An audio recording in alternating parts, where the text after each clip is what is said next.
Давай по същество, остави го там третия ерген. Добре, давай по същество тогава. За това кратко време, което там си поговорихме и двата пъти, смисъл, ти ме спечели уважението. Промени ми мнението. И ако си спомняш последния път на бара, какво си говорихме? Даниел, що е тук? Заради също, което си мислиш. Ей ти. И аз ти казах, дай шанс. Обаче, вчера разбирам, че тя си пише тук втората книга. Виж, казвам ти го директно. По принцип, аз ги забелязвам нещата как коренно се промени, след като ти даде онази вечер роза.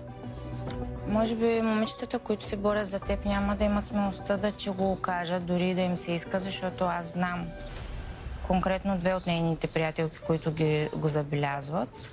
Но няма да ти го кажат, защото то ще излезне едва ли не, че... Едно злобеят също нея, защото виждат, че имаме интерес към нея. Да.